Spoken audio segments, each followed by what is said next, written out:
আমি মোহাম্মদ আরিফ মিয়া। আমি বিদ্যুৎ যাবৎ অ্যাম্বুলেন্সে হেল্পারি করতেছি 2 বছর থেকে। হসপিটালে 7 দিন ছিলাম। আপনারা অবশ্যই চেনেন, উত্তরা অবস্থিত কুর্মিটল হসপিটাল, আপনারা অবশ্যই চিনবেন, আমি জানি। 7 দিনে হসপিটালে ছিলাম। থাকার পর একটা টিপও পেলাম না। হঠাৎ বাসায় গেলাম, 8টার সময় বাসায় গেছি। বাসায় গিয়ে খাওয়া দাওয়া করে ঘুমাইছি। ঘুমানোর পর হঠাৎ অনুমানিক রাত তখন 1:30 বাজে ওস্তাদ আমারে ফোন দিল যে আরিফ তুই কই? ওস্তাদের বললাম ওস্তাদ আমি বাসায়। কয় তাড়াতাড়ি আয় হসপিটালে, একটা লাশ নিয়ে যেতে হবে। ওস্তাদের বললাম যে ওস্তাদ কোন জায়গায় যাবেন? ওস্তাদ বললো কয় তোদের দেশে যাবো, গাইবান্ধায়। পরে বললাম আচ্ছা ঠিক আছে, আমি আসতেছি, দাঁড়ান আপনি ওখানে বসেন, আমি আসতেছি। পরে হসপিটালে গেলাম। যাওয়ার পরে লাশটা তুললাম। লাশটা তোলার পর বললাম ওস্তাদের বললাম এই মেয়েটি কী জন্য মারা গেল ওস্তাদ? 12 বছরের এক যুবতী কী জন্য মারা গেল? পরে ওস্তাদ আমারে বললো এই মেয়েটি এমনিতে মারা গেছে। পরে আমি গাড়িতে লাশটা তুললাম। তোলার পরে দেখলাম মেয়েটির গলায় একটি ওড়নার দাগ। পরে ওস্তাদের বললাম ওস্তাদ আপনি আমার মিথ্যা কেন বললেন? কয় বেটা কী হয়েছে?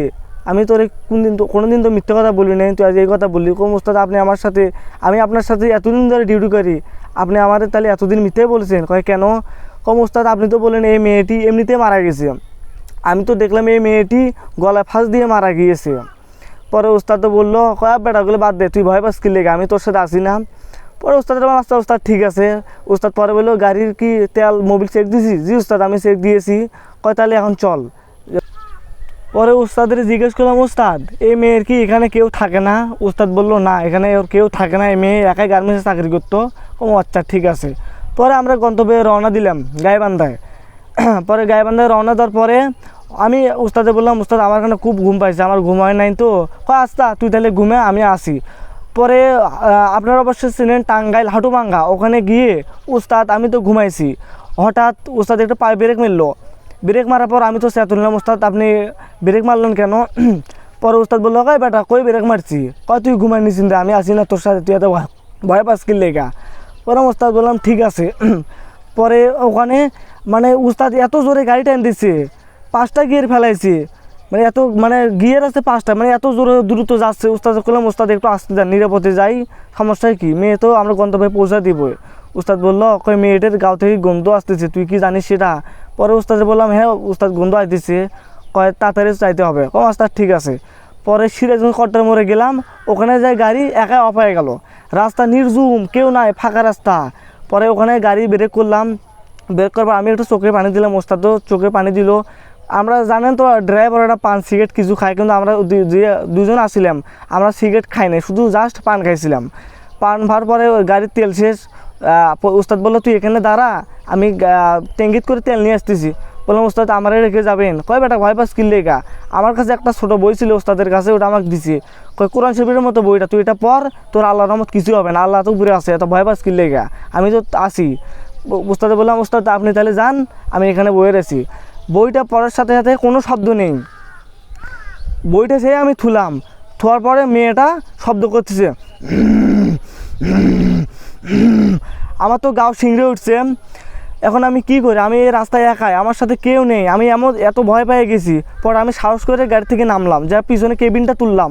মেয়েটির যে কাপড়ের কাপড় পরা আছিল, ওই কাপড়ের কাপড়টা মুখটা খোলা, মুখটা কিন্তু বাধা আসিল। মুখটা আমি খুললাম, খোলার পরে দেখলাম মেয়েটির চোখ লাল টিসটিজা হয়ে রয়েছে। আমার এত ভয় লাগছে। মেয়েটির গা মানে মানুষ মারা গেলে গা হয় ঠান্ডা, আর মেয়েটি কি গা মানে প্রচুর গরম, কি আর বলবো, মেয়েটি এখনও মানে বেঁচে আছে। আমার এটাই মনে হচ্ছে, অনুভব করছি আমি। অনুভব করার পর ভয় না পেয়ে আমি মেয়েটার কাছে কিছুক্ষণ বসে থাকলাম, দেখি আর কোনো শব্দ করে কি না।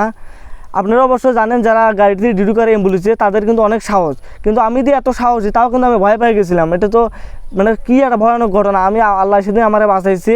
পরে মূল ঘটনা যাওয়া যাক, তারপর কি হলো। তারপর ওখানে গেলাম, পরে আমি নিজে আবার কেবিনটা নামাই দিয়ে আমি সিটে যায় বসলাম। পরে ওস্তাদ তেল নিয়ে এলো। তেল না আসার পরে গাড়িতে আবার রওনা দিলাম গাইবান্ধার উদ্দেশ্যে। গাইবান্ধার উদ্দেশ্যে যাওয়ার পরে বগুড়া গেলাম। বগুড়া ওখানে যায় মেয়েটা আবার শব্দ করতেছে, তোরে ছাড়বো না, তোরে আমি শেষ করবো। পরে ওস্তাদরে বললাম ওস্তাদ পিছন থেকে শব্দ হচ্ছে, আপনি কি শুনতে পারতেছে না? কই বেটা কিসের শব্দ হইতেছে? আমি তো কোনো শব্দ হইতেছি না। কয় তুই ঘুমিয়ে নিছিস, আমি তো তোর সাথে আসি, তুই হয়তো ভয় পাস কি লেগা। পরে ওখানে যাওয়ার পরে আমি বারবার লুকিং গ্লাসে দেখতেছি, আমার কাছে সামনে একটা লুকিং গ্লাস আছে, ওটা থেকে পিছনে সব কিছু দেখা যায়, যে কে কে আসে সব কিছু দেখা যাইতেছে। মেয়েটা আমার নিজের চোখে দেখা, মেয়েটার সাথে সাথে কাপড়ের কাপড় সরা এবার সোজা এমন করে বসলো। পরে বগুড়া মোকামতলায় গেলাম, যা ওখানে একটা দোকান পেলাম, ওখানে দাঁড় হলাম। দাঁড় হওয়ার পরে ওই লোকরা জিজ্ঞেস করলাম যে চাচা এই সমস্যা, এখন কী করবো আপনি একটু বলেন, আমার যে বুদ্ধি দেন, আমরা তো কোনো বুদ্ধি খুঁজে পাইতেছি না, কী করা যায়। পরে বললো বাবা এখন বাজে হলো 4টা 35 আর 10 মিনিট পরে আজান দিবে, তোমরা আজানের পরে যাও, তাহলে আর কোনো সমস্যা নেই। পরে বললাম আচ্ছা চাচা ঠিক আছে। আমরা ওখানে থাকলাম, থাকার পরে আজান দিল, তারপরে রওনা দিলাম। রওনা দেওয়ার পর আমি ওই লাস্টটা পৌঁছে দেওয়ার পর মানে আমার যে শরীরে এত জ্বর আইছে আমি অনুভব করতে পারতেছি না। পরে ওস্তাদের বললাম যে ওস্তাদ আমার অনেক জ্বর পাইছে, তাড়াতাড়ি চলেন আমি বাসায় যেয়ে ঘুমাবো, আমার এত জ্বর আইছে। বিদ্যুতে যাবত আমার 7 দিন জ্বর ছিল। সে যার আমার এই স্বপ্নেও আমার দেখাইছে এই মেয়ে যে আমি বেঁচে ছিলাম, তোরা আমার বাঁচালে নেই কী জন্যে। আমি বললাম আপনি তো মারা গিয়েছেন। আমি আবার স্বপ্নে বললাম যে আপনি তো মারা গিয়েছেন, আমি আপনাদের কীভাবে বাঁচাবো।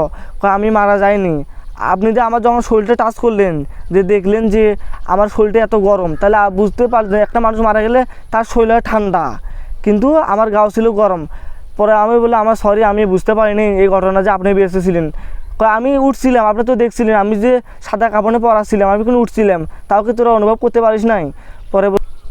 পরে স্বপ্ন থেকে ঘুম থেকে উঠলাম। পরে আমাদের উত্তরায় এক হুজুর আছে, তার কাছে গেলাম যে হুজুর আমার এই সমস্যা, আমার তো এই ঘটনা আমার সাথে ঘটছিল, এখন আমার কি করা যায়। পরে বললো তুমি 7 মসজিদের পানি নিয়ে আসো। আমি 7 মসজিদের পানি নিয়ে গেলাম, এই পানিটা 1 সপ্তাহ খাবা, আল্লাহর রহমত আর তোমার কোনো সমস্যা নেই। তোমার এটা জেন ভয় দেখানোর চেষ্টা করছে, আসলে এই মেয়েটি মারা গিয়েছিল, তোমার সাথে জেন এই ঘটনা ঘটছে। আপনারা তো বিশেষ করবেন, এটা রিয়েল সত্যি ঘটনা, বাস্তব। আমার সাথে আল্লাহ আমারে বাঁচাইছে সেদিন, আল্লাহ না করুক আর কোনো দিন যেন বিপদ না আসে। হ্যাঁ আমার সাথে অনেক ঘটনা ঘটছিল, আপনারা তো বিশ্বাস করবেন না। এই ভিডিওটা যদি ভালো লাগে অবশ্যই লাইক কমেন্ট শেয়ার করে যাবেন। পরবর্তী আবার দ্বিতীয় পার্টে আমি ভূত এফএমের গল্প বলবো। আপনারা সবাই ভালো থাকবেন। আসসালামু আলাইকুম। আপনারা সবাই ভালো থাকবেন। ভিডিওতে ভালো লাগলে অবশ্যই লাইক শেয়ার কমেন্ট করবেন, আর কমেন্টে বলে যাবেন আমার ভিডিওটা কেমন হয়েছে।